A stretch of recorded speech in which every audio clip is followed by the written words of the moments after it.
Hello everyone, apex classes के digital platform पे आपका हार्दिक स्वागत है। मैं अनुराधा पांडे, मैथ टीचर, आपको क्लास 10th का द्विघात जो कि बहुपद का ही पार्ट है उसके बारे में पढ़ाएंगे। आज द्विघात समीकरण होता क्या है और उससे संबंधित जो प्रश्न हैं, उसकी विधियां हैं, वो हम इस चैप्टर में डिस्कस करेंगे। है ये बहुपद का ही पार्ट। द्विघात समीकरण, द्विघात बहुपद हमने पढ़ा था ax² plus bx plus c।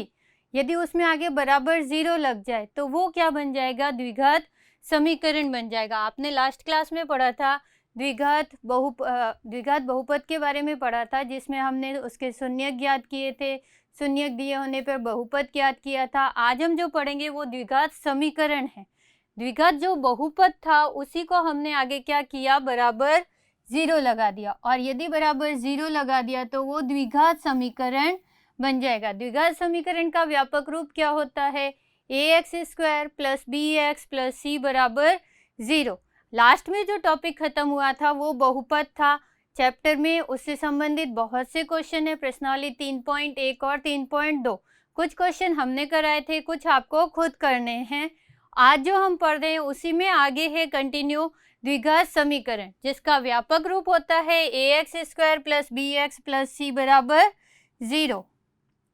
जहाँ a जो होता है वो क्या कहलाता है? जैसे बहुपद में था वैसे यहाँ है ax² का गुणांक, b x का गुणांक और c अचर पद। ये तीनों वही है जो बहुपद में थे। यहाँ पर भी वही चीज है कि a जो है वो x² का गुणांक है, b x का गुणांक है और c अचर पद है। पर द्विघात समीकरण में मेन क्या है? द्विघात समीकरण को कौन कौन सी विधियों से हल किया जा सकता है? जिसमें मुख्य विधियां हैं, जो मेन विधियां हैं वो 3 विधियां हैं। कौन सी हैं? एक है गुणनखंड विधि, जिसमें हमने बहुपद में भी पढ़ी थी कि मध्य पद को विभक्त किया जाता है 2 संख्याओं में। उसके बाद है पूर्ण वर्ग विधि। इसमें क्या करते हैं? हम अचर पद का पक्षांतरण करते हैं और बाएं पक्ष को हम x प्लस a का या x माइनस a का होल स्क्वायर में बदल देते हैं, जिससे क्या होता है? x का मान आ जाता है। क्या लिखा है? देखो, गुणनखंड विधि में हमें क्या करना है? मध्य पद को विभक्त करना है। याद रखना है आपको, गुणनखंड कौन सी विधि है जिसमें मध्य पद को क्या करते हैं? विभक्त करते हैं। पूर्ण वर्ग विधि, जिसमें हम बाएं पक्ष को क्या करते हैं? a plus x plus minus a का होल स्क्वायर में बदलते हैं। यहाँ x का मान ज्ञात करना, हम इसको प्लस माइनस a का होल स्क्वायर लगाते। प्लस a भी हो सकता है, माइनस a भी, वो तो क्वेश्चन करेंगे तो पता चल जाएगा किस में प्लस a आएगा और किस में माइनस a। उसके बाद है श्रीधराचार्य विधि। इसको हम कह सकते हैं द्विघात सूत्र। इसमें एक सूत्र काम आता है जिसका नाम है द्विघात सूत्र। ये द्विघात सूत्र क्या होता है? x बराबर minus B plus minus √b² minus 4ac upon 2a। ये जो a b c लिखा है ये क्या है? द्विघात समीकरण में x² x और अचर पद है। x² का गुणांक a है, b x का गुणांक है और c क्या है? अचर पद है। उसी से ये फॉर्मूला बना है, इसको द्विघात सूत्र भी कहते हैं। या क्वेश्चन में आता है कि द्विघात सूत्र लगाकर समीकरण हल कीजिए, या फिर आ जाता है श्रीधराचार्य विधि से समीकरण हल कीजिए, तब भी आपको इसमें यही एक फॉर्मूला लगाना है। इस विधि का एक फॉर्मूला होता है जो होता है x बराबर minus B plus minus √b² minus 4ac upon 2 है।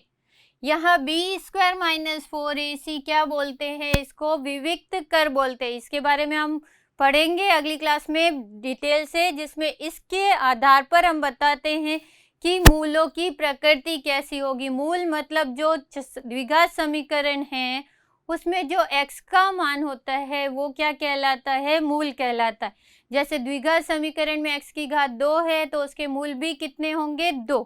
अब उसकी प्रकृति वो इस पे डिपेंड करती है b² माइनस 4ac पर। इस पर डिपेंड करती है कि मूल कैसे होंगे, वास्तविक होंगे, काल्पनिक होंगे, बराबर होंगे, भिन्न भिन्न होंगे, वो पूरा इस पे डिपेंड करता है, जो हम अगली क्लास में पढ़ेंगे। आज हम केवल द्विघात समीकरण को हल करने की विधियां पढ़ेंगे। द्विघात समीकरण को हल करने की विधियां कौन कौन सी हैं? गुणनखंड विधि, पूर्ण वर्ग विधि और श्रीधराचार्य विधि। गुणनखंड विधि में हमें क्या करना है? मध्य पद को विभक्त करना है दो संख्याओं में, और वो भी इस तरीके से करना है कि उनका गुणनफल और प्रथम और तृतीय पद के गुणनफल के बराबर होना चाहिए। क्वेश्चन से देखते हैं। जैसे क्वेश्चन दिया हुआ है, गुणनखंड विधि द्वारा द्विघात समीकरण को हल कीजिए। यहाँ क्या दिया हुआ है? 9x² माइनस 3x माइनस 2 बराबर 0। ध्यान देना बच्चों, 9x² माइनस 3x माइनस 2 बराबर 0। बहुपद समीकरण क्रम से लिखा हुआ है, पहले x², फिर x और फिर अचर पद। ठीक है, हमें क्या करना है? मध्य पद। मध्य पद कौन सा है? -3। इसके हमें दो टुकड़े करने हैं। वो किसके बराबर आना चाहिए? ध्यान दो, हम दो चीज ले लेते। आपने छोटी क्लास में एक फॉर्मूला पढ़ा है, x² plus a plus B x plus A B. तो बस ये वही चीज है कि यहाँ हमें -3 को दो संख्या a प्लस बी में विभक्त करना है। योग तो कितना होना चाहिए? -3। बीच वाला पद क्या होगा? योग में आएगा। और गुणा कितना होना चाहिए? बाह्य पदों का गुणा हो जाएगा। गुणा में कितना होना चाहिए? ध्यान दोगे, 9 इंटू -2 -18। आपको तो बस ये दो चीजें याद रखनी है। a प्लस बी कितना होना चाहिए? -3। a इंटू बी कितना होना चाहिए? -18। योग क्या होता है? बीच वाला पद होता है। गुणा क्या होता है? प्रथम और तृतीय पद होते हैं। ध्यान दोगे इस सवाल को हमें कैसे करना है। पहले जो गुणा आया है कितना है? 18।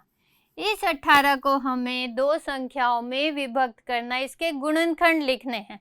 18 कैसे आता है? 1 इंटू 18, या 2 को 9 से गुणा करे तो 18, और 3 को जब 6 से गुणा करे तो कितना आता है? 18। फिर रिवर्स में देख ले तो 6 को 3 से गुणा करे तो कितना आता है? 18। 9 को 2 से गुणा करे तब भी कितना आता है? 18। और 18 को 1 से गुणा करे तब भी कितना आता है? 18। पर अब 18 तो आ गया इन तीनों से ही, पर हमें क्या लाना है? 3 भी लाना है। इस 3 को हम कैसे लाएंगे? इन्हीं को चेक करेंगे, जोड़कर भी और घटाकर भी। 18 और 1 जोड़ेंगे तो कितना हो जाएगा? 19, और घटाएंगे तो कितना हो जाएगा? 17। तो ये तो पॉसिबल नहीं है, इससे 3 नहीं आ रहा। 9 और 2 जोड़े तो 11 और घटाए तो 7। 9 और 2 को जोड़े तो कितना? 11, और घटा दे तो 7, मतलब ये भी नहीं आएगा। अब बचा 3 और 6, जोड़े तो 9, घटाए तो 3, मतलब इससे क्या आ रहा है? 3 आ रहा है। तो ये हमारी संख्या हो गई, यानी हमें 3 के टुकड़े किस में करने? 3 और 6 में। गुणा करने से 18 भी आ रहा है और घटाने से 3 आ रहा है। पर 3 क्या है? माइनस का है। माइनस का 3 लाने के लिए हमें क्या करनी होगी? बड़ी संख्या माइनस की रखनी होगी। तो हम ऐसे लिख सकते हैं, +3 -6। घटा के देख लो कितना आएगा? -3। और गुणा करके देख लो, +3 गुणा -6, प्लस माइनस माइनस, 6 को 3 से गुणा किया 18। एक तो हो गया ये तरीका। एक तरीका और कि आप 18 के गुणनखंड कर लो। 2 से किया 9, फिर 3 से किया 3, फिर 3 से किया 1। ठीक है, एक तो तरीका ये कि आप गुणनखंड ऐसे देख लो जिससे जोड़ने या घटाने से आ जाए, वो हो गया। एक कि आप गुणनखंड कर लो। अब इसके जो गुणनखंड हुए इनको ऐसे सेट करो कि 3 आ जाए। जैसे हमने इन दोनों को गुणा किया तो कितना हुआ? 6, और ये कितना हो गया? 3। 6 में से 3 गए तो कितना आ गया? 3 आ गया। अब यदि हम मान लो कि इन दोनों को गुणा करते तो कितना होता है 9, और 9 में से 2 घटाते तो कितना आता, 7 ही आता। तो हमें इनको आपस में सेट करना है इस तरह से कि घटाने से 3 आ जाए और गुणा करने से तो 18 आ ही रहा है, क्योंकि हमने 18 के गुणनखंड किए। इनको आपस में सेट कर देते। मान लो अगर आपको 7 चाहिए होता, 3 की जगह कितना चाहिए होता, 7, तो हम इसको कैसे सेट करते, इन दोनों को आपस में गुणा कर देते, 9 हो जाता और 2 अलग हो जाता। तो 9 में से जब 2 घटा देते तो कितना आ जाता, 7। मान लो आपको 17 चाहिए होता, कितना चाहिए होता, 17। ठीक है, अब 17 कैसे लाते आप, देखो इन सबको गुणा करना पड़ता, कितना हो जाता, 18, और 18 में से जब 1 घटाते तो कितना आ जाता, देखो यहाँ ऐसे मान के 1 का भाग भी लगा सकते थे तो कितना आ जाता, 17।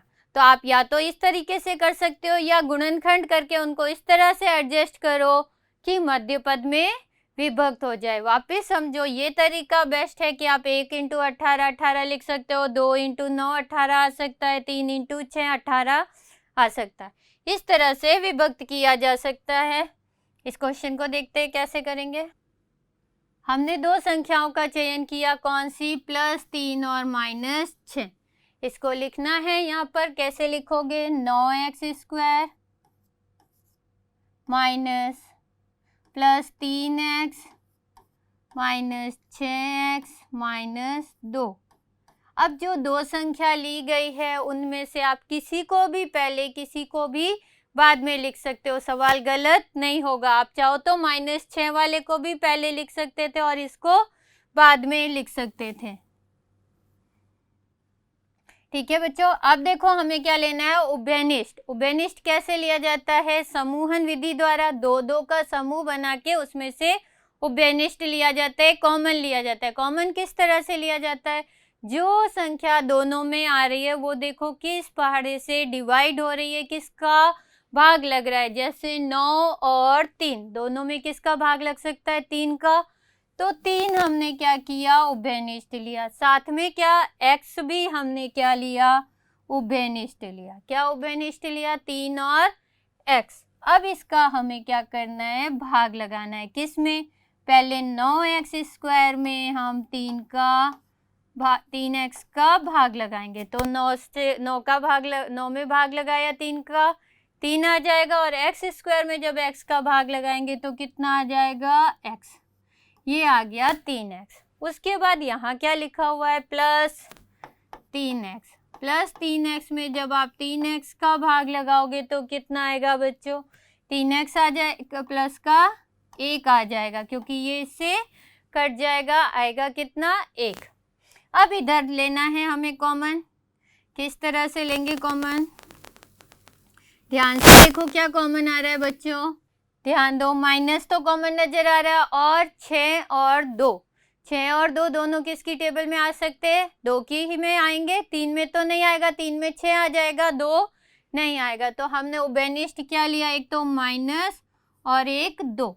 बस ये ध्यान रखो कि जिसको आपने उभयनिष्ठ लिया उनका बाकी के पदों में भाग लगा दो। तो -2 का जब हम -6x में भाग लगाते हैं तो कितना आएगा, देखो माइनस से माइनस कट जाएगा, 6 में 2 का भाग लगाएंगे तो कितना आएगा, 3, और x का x। फिर क्या करना है, -2 का -2 में भाग लगाना है, +1। याद रखना जो उभयनिष्ठ लिया है उसको ऊपर वाले पदों में भाग लगाना है, वो क्या आएगा, कोष्टक के अंदर आ जाएगा। और फिक्स है दोनों कोष्टक में समान पद आएंगे, अगर आ रहे हैं तो ठीक है, वरना अपना सवाल ऊपर वाली लाइन से आपको वापस चेक करना होगा, क्योंकि उस सवाल में कहीं ना कहीं कोई गलती हो रही होगी। तो आपको ध्यान रखना है कि दोनों कोष्टक में समान चिन्ह और समान संख्या आनी चाहिए। अब क्या कॉमन नजर आ रहा है, देखो 3x प्लस यहाँ भी है, 3x प्लस यहाँ भी है,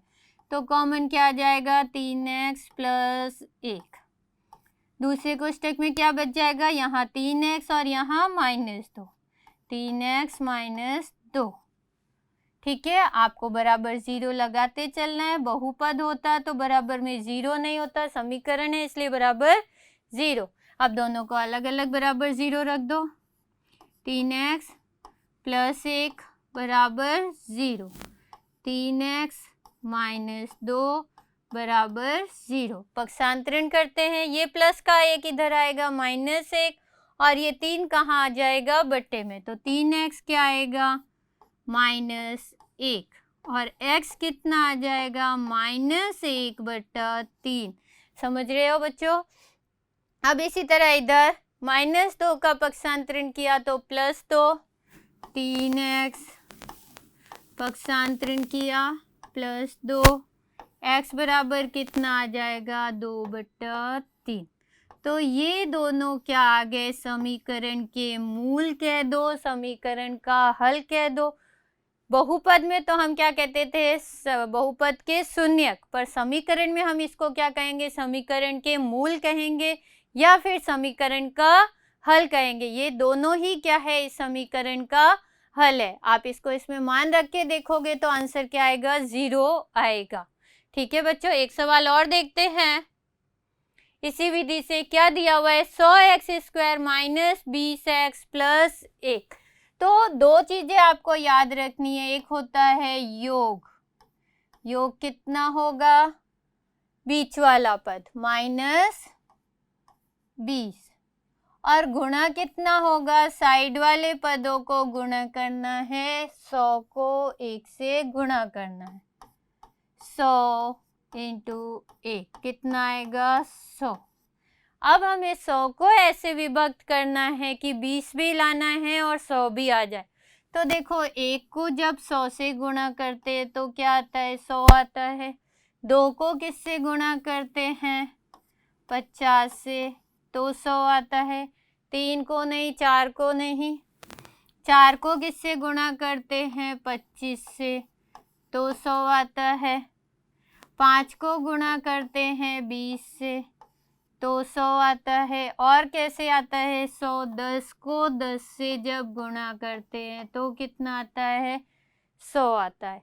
आता है ना, रिवर्स देख ले, 10 को 10 से गुणा किया 100, 20 को 5 से गुणा किया 100, 25 को 4 से गुणा किया 100, तो ये इस तरह से 100 आ रहे हैं। अब हमें क्या लाना है 20, जोड़कर घटा के देख लो, 100 और 1 को जोड़ेंगे 101 घटाएंगे 99, ये नहीं आ रहा।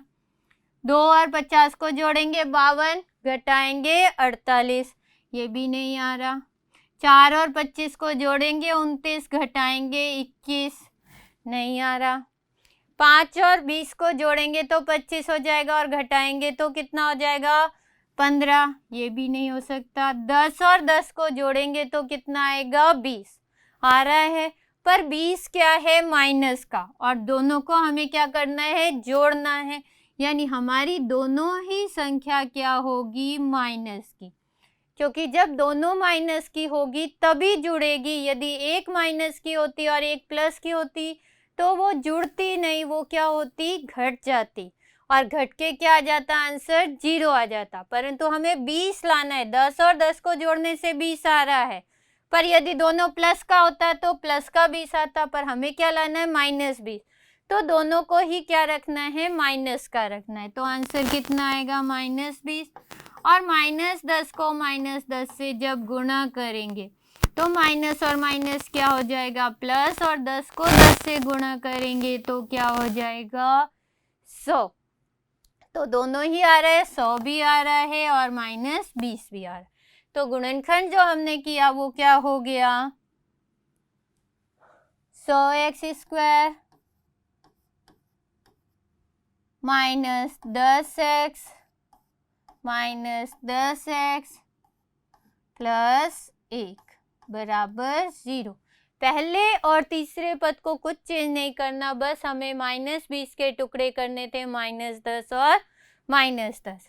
अब हम क्या करेंगे कॉमन लेंगे, आगे के दो पदों में क्या कॉमन आ रहा है 100 और 10 किसके पहाड़े में आता है 10 के 10 हम कॉमन ले ले डायरेक्ट, तो 10 हमने कॉमन ले लिया और x कॉमन ले लिया। जो कॉमन लिया उसका भाग लगाना है। 10x का जब हम 100x² में भाग लगाएंगे, 100 में 10 का भाग लगाओगे कितनी बार जाएगा 10। कुछ बच्चे क्या कहते हैं 100 में से 10 कॉमन ले लिया, पीछे बच गए 90, 90 नहीं बचेंगे। आपको क्या करना है इस 10 का इस 100 में भाग लगाना है, कितनी बार जाएगा 10 बार, और x कॉमन लिया है तो एक x रह जाएगा इसके पास, 10x माइनस, यहाँ से 10x कॉमन लिया हुआ है, कुछ नहीं है 1। यहाँ हम कॉमन कुछ नहीं आ रहा क्योंकि यहाँ 10 है और यहाँ 1 है। 10 और 1 किसके टेबल में आएंगे, 1 में ही आएंगे। हमने -1 कॉमन ले लिया। ये आपको ध्यान रखना है, जो यहाँ चिन्ह है वही कॉमन आएगा। अगर यहाँ प्लस है तो प्लस कॉमन आएगा, यहाँ माइनस है तो माइनस ही कॉमन आएगा। और अंदर यदि माइनस कॉमन ले लिया तो पीछे वाले पद के चिन्ह आपको क्या करने हैं, बदल देने हैं। तो यहाँ ये क्या हो जाएगा, प्लस का 10x हो जाएगा माइनस की जगह, और ये माइनस का प्लस का 1 क्या हो जाएगा, -1 बराबर 0। ठीक है, अब फिर से कॉमन नजर आ रहा है, क्या कॉमन नजर आ रहा है, 10x माइनस 1। तो हमने कॉमन लिया 10x माइनस 1, तो कोष्टक में क्या बचेगा, 10x माइनस 1 बराबर 0। देखो यहाँ से हमने 10x माइनस 1 और यहाँ से भी 10x माइनस 1 कॉमन ले लिया। यहाँ क्या रह गया, 10x, और यहाँ कितना रह गया, -1। अब हम दोनों को 0 के बराबर रख दें, 10x माइनस 1 बराबर 0, यहाँ भी 10x माइनस 1 बराबर 0। ठीक है, अब पक्षांतरण करते हैं, -1 इधर आके प्लस हो जाएगा और 10 कहाँ आ जाएगा, बट्टे में। तो x बराबर कितना आ जाएगा, 1/10। इससे हम मान निकाले, x का मान कितना आएगा, 1/10। ये आ जाएगा इसका आंसर। ठीक है, मूल क्या होंगे, अगर कहते समीकरण के मूल बताओ तो क्या होंगे, 1/10 और 1/10। इसके दोनों मूल बराबर आ रहे हैं। अभी हम अगली क्लास में जब पढ़ेंगे तो हम बताएंगे कब मूल बराबर आते हैं, कब अलग अलग आते हैं, या कब मूल आ ही नहीं सकते, वो हम अगली क्लास में डिस्कस करेंगे। अभी तो हम केवल विधियाँ पढ़ रहे हैं, जिसमें हमने एक विधि पढ़ी, कौन सी, गुणनखंड विधि। ऐसे बहुत सारे बुक्स में सवाल दिए हुए हैं, सॉल्व करना नहीं आए आपको सवाल तो आप कमेंट बॉक्स में लिखकर पूछ लेना। ठीक है बच्चों, तो ये हो गया आपका गुणनखंड विधि कंप्लीट। अब हम जो विधि पढ़ेंगे वो कौन सी है, पूर्ण वर्ग विधि। पूर्ण वर्ग विधि में हमें क्या करना होता है, बाएं पक्ष को a+b का होल स्क्वायर या a-b का होल स्क्वायर में रूपांतरित करना होता है। उसके लिए हम क्या करते हैं, सबसे पहले हमें अचर पद का पक्षांतरण करना है। अचर पद कौन सा, 3।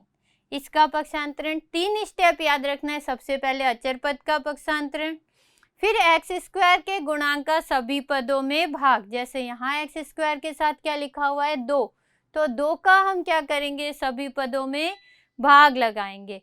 उसके बाद आगे हल करेंगे। उसके बाद हमें क्या करना है, तीसरा स्टेप, जो x के साथ संख्या लिखी होगी उसे हमें आधा करना है। चिन्ह नहीं लेना, केवल संख्या लेनी है और उसे आधा करके दोनों पक्षों में जोड़ना है उसका वर्ग। तो 3 स्टेप है। पहला अचर पद का पक्षांतरण, अचर पद का पक्षांतरण। दूसरा स्टेप होगा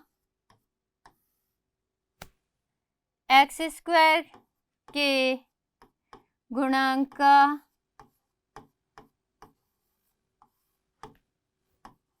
भाग,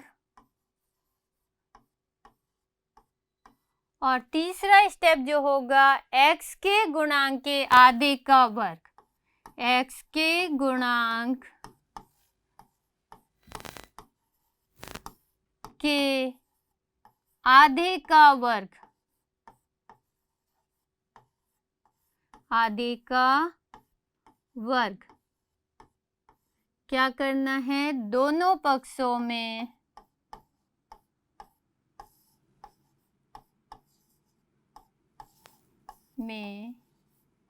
जोड़ना। ये 3 स्टेप आपको याद रखना है। पूर्ण वर्ग विधि का कोई भी सवाल आ जाए गलत नहीं होगा। सबसे पहले अचर पद का पक्षांतरण, दूसरा x² के गुणांक का भाग, और तीसरा x के गुणांक के आधे का वर्ग दोनों पक्षों में जोड़ना। ये तीनों ही पॉइंट से ये सवाल पूरा हल हो जाएगा। किस तरह से अब सवाल हम करते हैं, ध्यान दोगे? कैसे करना है? सबसे पहले आपने क्या लिखा? अचर पद का पक्षांतरण। इसमें अचर पद कौन सा है? +3, वो इधर आएगा तो क्या हो जाएगा? -3। तो ये हो जाएगा 2x² -7x बराबर -3। ये प्लस का 3 इधर 0 के पास जाएगा, क्या हो जाएगा? -3। और 0 -3 क्या होगा? -3 ही होगा। ठीक है, अब उसके बाद सेकेंड लाइन हमने क्या लिखी? x² के गुणांक का भाग। x² का गुणांक क्या है? 2 है, इसका भाग लगा दो, बट्टा 2 और बट्टा 2। यहाँ 2 से 2 कट जाएगा, बच्चा क्या? x²। यहाँ क्या बच्चा? 7/2x बराबर -3/2। 2 स्टेप हो गए। सबसे पहले अचर पद का पक्षांतरण, फिर x² के गुणांक का भाग। अब कौन सा आता है? x के गुणांक के आधे का वर्ग दोनों पक्षों में जोड़ना। x का गुणांक क्या है? -7/2। माइनस एक बार चिन्ह छोड़ भी दोगे तो गलत नहीं होगा, और साथ में लोगे तो भी गलत नहीं होगा। -7/2। अब इसका आधा कितना होगा? आधा करने के लिए हम क्या करते हैं? 2 का भाग लगाते हैं। तो 2 का भाग लगाएंगे तो यहाँ 2 की जगह क्या आ जाएगा? -7/2 है। 2 का भाग लगाएंगे तो ये क्या हो जाएगा? -7/4। आपको तो बस याद रखना है, आधा करना है तो जो नीचे संख्या दी है वो क्या हो जाएगी? डबल हो जाएगी। अगर मान लो 7/3 होती तो उसका आधा कितना हो जाता है? 7/6। 1/8 होता तो उसका आधा कितना हो जाता है? 1/16। नीचे वाली संख्या डबल हो जाएगी। केवल 3 होता तो 3 का आधा क्या हो जाता है? 3/2। नीचे एक 2 और लगाना है, जिससे क्या हो जाएगा? संख्या आधी हो जाएगी। तो यहाँ जो संख्या है हमारी वो कितनी है? -7/2। माइनस लेके भी कर ले तो कोई दिक्कत नहीं है। ध्यान दोगे, -7/2 है, आधा किया तो कितना हो जाएगा? -7/4। स्क्वायर करोगे तो कितना आ जाएगा? स्क्वायर करोगे तो क्या आ जाएगा? 49/16। यही आएगा। 7 का स्क्वायर 49 और 4 का स्क्वायर 16। तो यहाँ हम एक बार लिख लेते हैं, इसको दोनों पक्षों में जोड़ लेंगे तो इधर क्या आ जाएगा? x² -7/2x प्लस 49/16 बराबर -3/2 प्लस 49/16। क्या लिखा था हमने? x के गुणांक के आधे का वर्ग दोनों पक्षों में जोड़ना। x का गुणांक क्या था? -7/2। इसको आधा किया तो -7/4 हो गया, और उसका वर्ग किया 7/4 का तो कितना हो गया? 49/16। इसको हमने दोनों पक्षों में जोड़ दिया। अब हम आगे क्या करेंगे? ध्यान दो, यहाँ हम 49/16 को फिर से क्या लिख सकते हैं?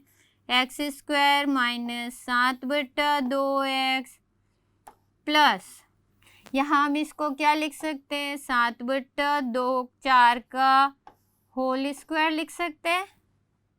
7 का स्क्वायर हो गया 49, और 16 किसका स्क्वायर है? 4 का। तो हमने इसको वापस क्या किया? 7/4 का होल स्क्वायर। अब इधर हम एलसीएम लेंगे। 2 और 16 का एलसीएम कितना आएगा? 16।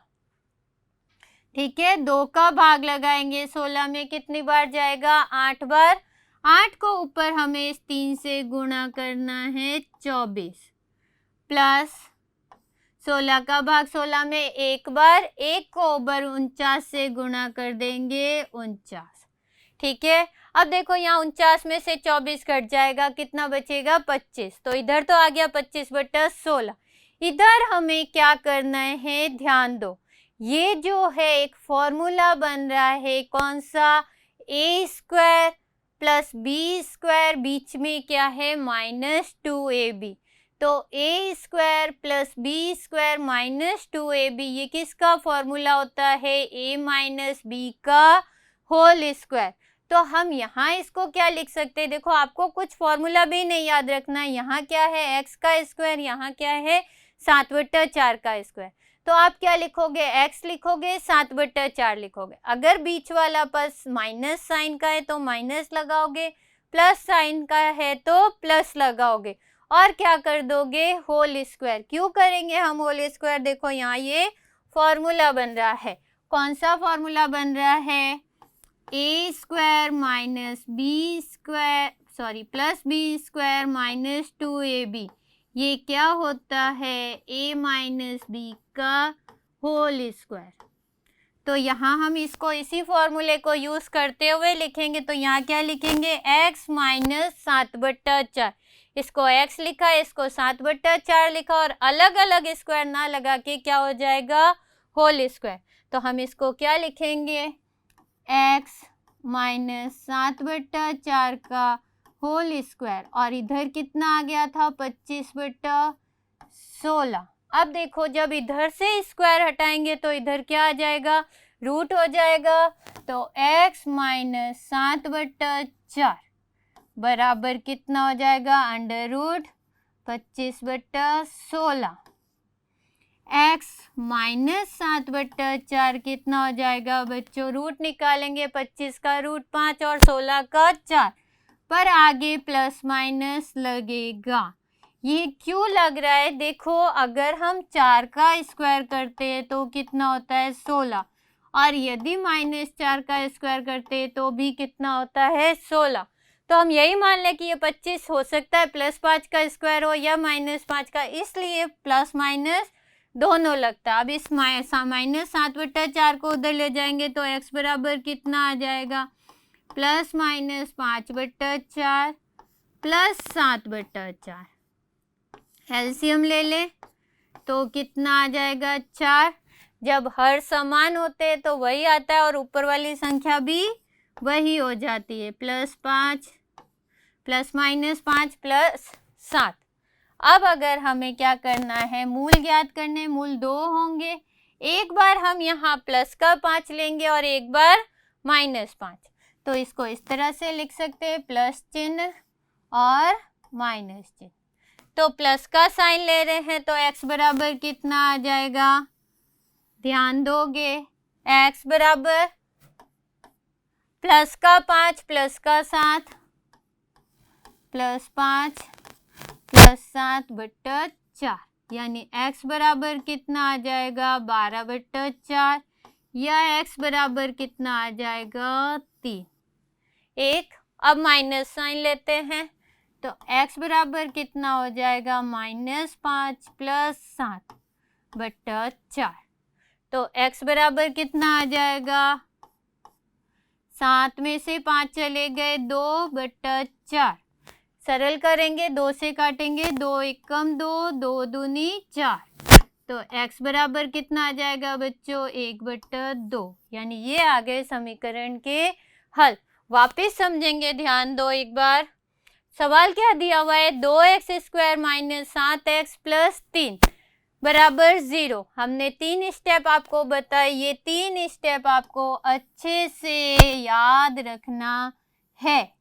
पूर्ण वर्ग विधि में क्या है कि पहले अचर पद का पक्षांतरण करना है, फिर x² के गुणांक का सभी पदों में भाग लगाना है, उसके बाद जो x के पास आ रहा है x का गुणांक, उसका आधा करना है। आधा कैसे होगा, जो नीचे संख्या दी है उसको 2 से गुणा कर देंगे, और नीचे कोई संख्या नहीं है तो नीचे 2 ही लगा देंगे। फिर उसका आधा किया, कितना हो गया 7/4, उसका स्क्वायर किया 49/16, इधर हमने 49/16 -3/4 में एलसीएम लेके जोड़ दिया। इधर हमने क्या किया, 49/16 को फिर से स्क्वायर में बदल दिया 7/4, और इधर फॉर्मूला बन गया कौन सा, a माइनस बी का होल स्क्वायर। तो a की जगह क्या हो गया x और b की जगह क्या हो गया 7/4। आप अगर इसको सॉल्व करते हो, इसको, तो वापस यही आंसर आएगा बच्चों। आप चेक करके देख सकते हो। यदि आप यहाँ पर फॉर्मूला लगा रहे हो a माइनस बी का होल स्क्वायर, तो वही आंसर आएगा। अब इधर से स्क्वायर हटाया तो इधर क्या लगा दिया, रूट लगाया, यानी इसका रूट करेंगे 25 का 5 और 16 का 4। रूट से पहले हमेशा प्लस माइनस लगता है। यदि कोई दूरी वाला सवाल है तो केवल प्लस ही लगेगा, माइनस नहीं लगेगा। बाकी रूट के पहले हमेशा प्लस माइनस लगेगा। फिर इसको हमने -7/4 को इधर ले आए प्लस 7/4, एलसीएम लिया 4 और फिर से हल किया। अब उसके बाद हमें मूल पता है 2 होंगे, तो हमने एक बार यहाँ प्लस का 5 लिया और एक बार -5। 7 का चिन्ह हमें नहीं बदलना, सिर्फ इस 5 को एक बार प्लस में लेना है और एक बार माइनस में लेना है। तो ये सवाल कंप्लीट होता है। ऐसा ही एक सवाल और है, ध्यान दोगे। हम क्या करेंगे, इस -2 का पक्षांतरण करेंगे। आधा हम बताते, बाकी आपको करके कल इसका आंसर बताना है। 5x स्क्वायर माइनस 6x, पहले हमने -2 को पक्षांतरण किया तो +2। अब क्या करना है, हमें x स्क्वायर के गुणांक का भाग लगाना है, यानी 5 का भाग लगाना है सभी में। तो ये कितना हो जाएगा, x स्क्वायर माइनस 6/5x बराबर 2/5। 6/5 को आधा करोगे तो कितना हो जाएगा, 6/10, और 6/10 का स्क्वायर दोनों पक्षों में जोड़ दोगे तो कितना हो जाएगा, x square minus 6/5x plus 36/100। 6/10 का स्क्वायर कितना हुआ, 36/100, और इधर 2/5 प्लस 36/100। अब आपको करना है, यहाँ कौन सा फॉर्मूला बन जाएगा, a माइनस बी का होल स्क्वायर। 6/10 वापिस लिख देंगे इसको, का होल स्क्वायर बराबर 2/5 प्लस 6/36, 36/100। इधर एलसीएम लेके सॉल्व करना और इधर क्या हो जाएगा, x माइनस 6/10 का होल स्क्वायर। तो ये क्वेश्चन आपको कंप्लीट करके कल इसका आंसर देना है। तो आज हमने जो पढ़ा उसमें द्विघात समीकरण को हल करने की 2 विधियां पढ़ी। एक तो थी गुणनखंड विधि और एक थी पूर्ण वर्ग विधि। अगली क्लास में हम पढ़ेंगे द्विघात सूत्र विधि। तो उम्मीद है आपको ये पढ़ाया हुआ समझ में आया होगा। आपको इस वीडियो को लाइक करना है और इस चैनल को सब्सक्राइब करना है तथा ज़्यादा से ज़्यादा शेयर करना है। Thank you. सब्सक्राइब करें हमारा Apex Classes Edutech YouTube channel. साथ ही बेल आइकन को क्लिक करना बिल्कुल ना भूलें, ताकि आगे आने वाले सभी यूट्यूब वीडियोस की अपडेटेड नोटिफिकेशंस सबसे पहले आपको मिले। Apex Classes Edutech, subscribe now.